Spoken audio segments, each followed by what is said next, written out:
সাকিব ভাই, মানে ঘটনা হইল যে তাহলে কি আপনারা মনে করতেছেন যে ডক্টর মোহাম্মদ ইউনূসের এই সময়টা থাকা দরকার না দরকার না? মানে আপনি সংবিধান সংস্কারের কথা বললেন, ঐক্যমত্যের কথা বললেন, গণপরিষদ নির্বাচনের কথা বললেন, আপনি বললেন যে 6 মাসের মধ্যে এই সংস্কারটা হওয়া সম্ভব।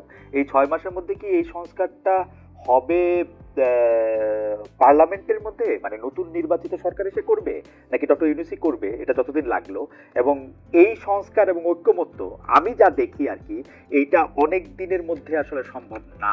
মানে 6 মাসের মধ্যে আসলে সম্ভব না। 6 মাসের মধ্যে সম্ভব না, কারণ আপনি দেখেছেন যে প্রধান বিরোধী দল, মানে প্রধান বিরোধী দল বলবো কিনা, মানে প্রধান যে রাজনৈতিক দল এখন আছে বিএনপি, তারা অনেকগুলি সংস্কারের ব্যাপারে আসলে একমত না, এবং অনেকগুলি বিষয়ে তাদের ভিন্ন মত আছে, আবার তারা সংস্কারের বিপক্ষেও না। তো সেই ক্ষেত্রে কি একটি নির্বাচিত দল এসে এই সংস্কারগুলি করবে, নাকি ডক্টর মোহাম্মদ ইউনূস যেভাবে রাষ্ট্র চালাচ্ছেন সেভাবে তিনি রাষ্ট্র চালিয়ে যাবেন, এর মধ্যে থেকে তিনি সংস্কার করবেন, নির্বাচনের জন্য দেশ এবং দল রেডি হবে, তারপর করবে? আপনি কোনটি আকাঙ্ক্ষা করছেন? না দেখুন, এখানে আমি শুরুতেই বলেছি যে যেসব বিষয়ে ঐক্যমত্য তৈরি হবে, অর্থাৎ বিএনপির কথা তুললেন আপনি, পরে বিএনপি সহ সকল রাজনৈতিক দল, শ্রেণী পেশা, স্টেক হোল্ডাররা, তারা যেসব প্রশ্নে ঐক্যমত্য হবে সেটাই তো জাতীয় সনদ হচ্ছে। কাজেই সেই জাতীয় সনদ বাস্তবায়ন করার প্রশ্ন আছে। যেসব বিষয়ে দ্বিমত আছে সেগুলো তো জনগণের কাছে যেতে হবে। রাজনৈতিক দলগুলো তাদের নিজ নিজ প্রস্তাবের জায়গা থেকে তুলবেন। ধরুন যে কোনো একটি সংস্কার প্রস্তাব, এ বিষয়ে কোনো দ্বিমত আছে, ঐক্যমত্য হয়নি, সেটা যদি আমাদের দলের প্রস্তাব হয়, তাহলে আমরা আমাদের সেই দলীয় প্রস্তাব নিয়ে জনগণের কাছে যাব। জনগণ যদি আমাকে ভোট দেয়, আমাদের ভোট দেয়, তাহলে আমরা সংখ্যাগরিষ্ঠতা পাই, তাহলে আমরা সেটা সম্পন্ন করবো, অথবা যারা পাবেন তারা করবেন। কাজে এটা তো একটা পদ্ধতিগত জায়গা লাগবে। সেই পদ্ধতিগত জায়গাটা গণতান্ত্রিক পথে এইভাবেই আছে। একটা পদ্ধতি আছে একটা বৈপ্লবিক প্রক্রিয়ার মধ্যে দিয়ে, বিপ্লবের মধ্যে দিয়ে। সাকিব ভাই, যা দেখা যেতেছে এখন যা দেখা যাচ্ছে, কারণ মানুষ তো মানুষের মতামত জানিয়ে দিয়েছে, যে বা দলগুলি মতামত জানিয়ে দিয়েছে, এখনকার অবস্থায় ইলেকশন ডিসেম্বর বা জুনের মধ্যে, নাকি পরে হোক, ইউনূস সাহেব আরো বেশ কিছুদিন ক্ষমতা থাকুক, কোনটা আপনি চাচ্ছেন? না, আমরা যেটা দেখছি যে এখন পর্যন্ত অন্তর্বর্তী সরকার ডিসেম্বর থেকে জুনের মধ্যেই নির্বাচন করার ব্যাপারে তাদের ঘোষণায় অটল আছেন। এখন কে কি চাচ্ছে সেটা তো চাওয়ার ব্যাপার, সেটা তো সেই চাওয়ার পরিপ্রেক্ষিতে কোনো বদল আসলে তখন মতামত দেবো।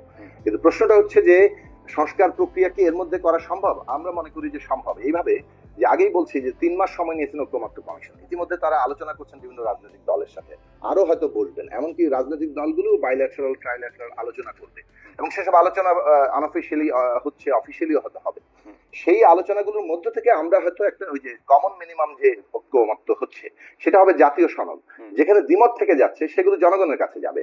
ফলে জাতীয় সনদের মধ্যেও আমি দুটো ভাগ করছি। একটা হচ্ছে যে যেটা সংবিধান প্রশ্ন, সেটার ব্যাপারে আমাদের ঐক্যমত্য তৈরি হবে, অঙ্গীকার তৈরি হবে, এবং আগামী 6 মাসের মধ্যে সংসদে এটা করা হবে, অর্থাৎ সংসদ নির্বাচনের পরে। কেন এটা সম্ভব? কেননা সমস্ত প্রিপারেটরি কাজগুলো কিন্তু, আপনার এই বক্তব্যটা আমি পুরোপুরি বুঝতে পারছি। তার মানে আপনি বলতে চাইছেন, আপনি যেটা বলছেন যে 6 মাসের মধ্যে হবে না, মানে প্রিপারেটরি কাজগুলো কিন্তু সব সম্পন্ন করা হয়ে গেছে কমিশনের মাধ্যমে, এবং এগুলো রাজনৈতিক দলগুলোর দিক থেকেও প্রস্তাব আকারে আগেই ছিল। আপনি যদি সংসদ দিয়ে না করেন, তাহলে তো এটা আপনি নির্বাহী আদেশে করবেন, এটা তো একটা মাত্র সিগনেচার দূরে। এবং আপনি যেগুলি বলছেন, যেগুলি ব্যাপারে কারো কোনো দ্বিমত নাই, এরকম 2-4টাও আছে কারো কোনো দ্বিমত নাই, তো সেগুলিতে একটা সিগনেচার দিয়ে দিলে হলো। এটা 1 মাসও লাগার কথা না আসলে, কারণ এগুলিতে আসলে কাঠামোগত কোনো পরিবর্তন করতে হবে না। এই সাংবিধানিক পরিবর্তনে কাঠামোগত কোনো পরিবর্তন নাই, যেগুলির ব্যাপারে একমত ঐক্যমত্য আছে। কাঠামোগত স্ট্রাকচারাল পরিবর্তন আনতে হবে। কারণ আমি দেখলাম যে আসলে সংসদের আইন বা বিল নিয়ে আন্ডারস্ট্যান্ডিং এ মানে এক একজন এক এক রকম আছে। যেমন কেউ মনে করেন যে 70 অনুচ্ছেদ কাজে লাগাতে হবে, শুধু অর্থ বিলের ক্ষেত্রে 70 অনুচ্ছেদ কাজে লাগবে না। এখন সরকারি সব বিলই যে অর্থ বিল, এইটাও তো একটা মানে বোঝার ব্যাপার আছে অনেকের, তাই না? মানে আমি আরো সুনির্দিষ্ট করি। যেমন ধরুন, আমরা যখন 31 দফা নিয়ে আলোচনা হচ্ছিল, আমাদের দলগত অবস্থান ছিল 70 অনুচ্ছেদ বাতিল করা হোক। কিন্তু যখন আমরা একটা ঐক্যবদ্ধ জায়গায় আসছি, তখন তো কিছুটা সকলের মতামত এক জায়গায় আনতে হয়, এবং সেখানে আমরা যেটুকু জায়গায় আসছিলাম যে সরকার গঠনের যে আস্থা ভোট সেটা, এবং বাজেট, অর্থ বিল, মানে আমরা বলি, আমরা বলছি বাজেট, এই দুটো জিনিস বাদে বাকি সকল বিলের ক্ষেত্রেই সংসদ সদস্যরা স্বাধীনভাবে ভোট দিতে পারবেন। এই যে জায়গা, এটার অনেক ফলাফল আছে। যে ধরুন, এর ফলেও রাজনৈতিক দলগুলোর মধ্যে গণতন্ত্র চর্চার একটা গুরুত্বপূর্ণ অগ্রগতি ঘটবে। যেমন ধরুন প্রত্যেকটা বিলে যাতে তাদের নিজেদের দলীয় সদস্যরা ভোট দেন সেজন্য আগে থেকে বৈঠক করতে হবে, তাদের মতামত নিতে হবে, এই সব প্রশ্নগুলো যুক্ত। কাজেই ওই দিক থেকে ধরেন এই প্রশ্নগুলোই আলোচনার বিষয়। যে এখানে যেমন বিএনপির প্রস্তাবে 31 দফায় আছে যে 4টা বিষয় তারা বলেছেন। তারা বলেছেন সরকার গঠনে আস্থা ভোট, তারা বলেছেন বাজেট, তারা বলেছেন জাতীয় নিরাপত্তা এবং সংবিধান সংশোধন। তো এই এরকম আছে। এখন এই বিষয়গুলো নিয়ে আলোচনাটা হবে যে কে কতটা ছাড় দিচ্ছে এবং কোন বিষয়গুলো আসলেই রাষ্ট্রের গুণগত পরিবর্তনের জন্য, বিশেষভাবে ক্ষমতার ভারসাম্য এবং জবাবদিহিতার জন্য অপরিহার্য। এখন ধরুন দ্বিকক্ষ বিশিষ্ট মানে সংসদের কথা বলা হয়েছে। এটার ব্যাপারে ধরুন বিএনপিরও প্রস্তাবনা আছে, আমাদেরও প্রস্তাবনা আছে। আমার মনে হয় যে কমিশনের দিক থেকেও প্রস্তাব করা আছে। অন্যান্য দলগুলো তেমন কোনো বিরোধিতার খবর আমরা শুনিনি। কাজেই সেই দিক থেকে ধরুন এটা কিন্তু একটা স্ট্রাকচারাল চেঞ্জেস বাংলাদেশের মানে কাঠামোগত। এরকম অনেকগুলো কাঠামোগত প্রস্তাব আছে কিন্তু, যেমন ধরেন সাংবিধানিক পদগুলোতে নিয়োগের অথরিটি কি হবে, এই প্রশ্নেও কিন্তু এখনো পর্যন্ত অনেকটা পার্থক্য আছে। আমাদের দিক থেকে প্রস্তাব ছিল সাংবিধানিক পদগুলোতে নিয়োগের অথরিটি হবে সাংবিধানিক কমিশন। ওকে, আমার মনে হয় যে আমরা ওই ডিটেলটাতে আমরা না যাই। মানে সোজা কথা হলো যে আপনি মনে করতেছেন যে যেসব বিষয়গুলিতে ঐক্যমত্য আছে সেসব ঐক্যমত্য সম্পন্ন বিষয়গুলি খুব সহজে করে নেওয়া সম্ভব এই সময়ের মধ্যে, এবং যেগুলির ক্ষেত্রে আসলে জনগণের কাছে যেতে হবে সেগুলি প্রত্যেকটা দল তাদের ইশতেহার নিয়ে, তাদের নির্বাচনী ম্যানিফেস্টো নিয়ে তারা জনগণের কাছে যাবে। অর্থাৎ ডিসেম্বর থেকে জুনের মধ্যে থেকে ইলেকশন হওয়াটা এটা সম্ভব বলে আপনি মনে করছেন?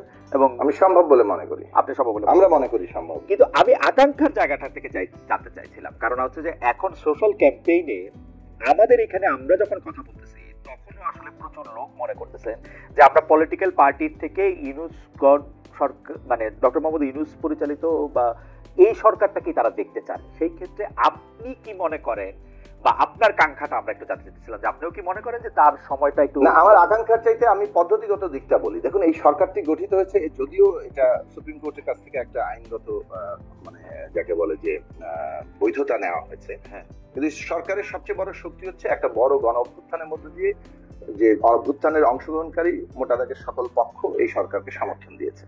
এবং এই যে পদ্ধতিগত জায়গাটা, ফলে এই সরকারের টেনিয়ার কি হবে সেটা কিন্তু এই পদ্ধতির উপরে নির্ভর করবে। অর্থাৎ যারা তাকে সমর্থন দিয়েছে সেই পক্ষগুলোর ঐক্যমতের ভিত্তিতে কিন্তু টেনিয়রটাও নির্ধারিত হয়। ফলে টেনিয়রের ব্যাপারে বিভিন্ন ধরনের বিভিন্ন রকম আকাঙ্ক্ষা থাকতে পারে। আমাদের আকাঙ্ক্ষা থাকতে পারে আরো কম থাকুক কিংবা আরো অনেক বেশি। কিন্তু আপনার আকাঙ্ক্ষাটা আপনি প্রকাশ করতে চাচ্ছেন নাকি এটা একটা পলিটিক্যাল স্ট্যান্ডের কারণে? যে মানে আপনি ধরেন আপনি চাইলেন যে ডক্টর ইউনূস যথাসময়ে ইলেকশন দেখ, বা আপনি চাইলেন যে ডক্টর ইউনূস আরো? আমরা তো ধরুন বিভিন্ন মানুষের আকাঙ্ক্ষার জায়গা থেকে অনেকে কথা বলছেন, কিন্তু আমরা তো অন্তর্বর্তী সরকার নিজে কি বলছে সেটার উপরে আসলে আগে কথা বলবো। অন্তর্বর্তী সরকার ইতিমধ্যে একটা মোটা দাগের আমরা যে রোড ম্যাপ আরো সুনির্দিষ্ট চাচ্ছি, কিন্তু তাদের একটা রোড ম্যাপ কিন্তু আছে, রাইট? এখন সেই রোড ম্যাপ বদল না হওয়া পর্যন্ত তো আমরা কোনো কথা বলা যাচ্ছে না। দুই হচ্ছে যে দেখুন, আমাদের আগ্রহের জায়গাটা হচ্ছে যে একটা পলিটিক্যাল, একজন ব্যক্তি অনেক ভালো মানুষ হতে পারেন, অনেক ভালো দক্ষ হতে পারেন, কিন্তু ব্যক্তির দক্ষতা, তার মানে ভালো মানে মানুষ হওয়া কিংবা তিনি ভালো দেশ চালাচ্ছেন, এটাই কিন্তু একটা স্থায়ী ব্যবস্থা নয়। আচ্ছা, একটা স্থায়ী ব্যবস্থার জন্য আমাদের দরকার হচ্ছে একটা process build up, system build up করা। সেই প্রসেস সিস্টেম বিল্ড আপ করাটা, অর্থাৎ গণতান্ত্রিক প্রক্রিয়া বিল্ড আপ করাটাই হচ্ছে জরুরি প্রশ্ন। এবং সেইটা বিল্ড আপ করার পদ্ধতিগত জায়গা, সংস্কারের জায়গা, কাঠামোগত জায়গাগুলো নিয়ে আমরা কথা বলছি, এবং সেটা কিভাবে রাষ্ট্রের কাঠামোতে রূপান্তরিত হবে সেই জায়গাটা হচ্ছে জরুরি জায়গা।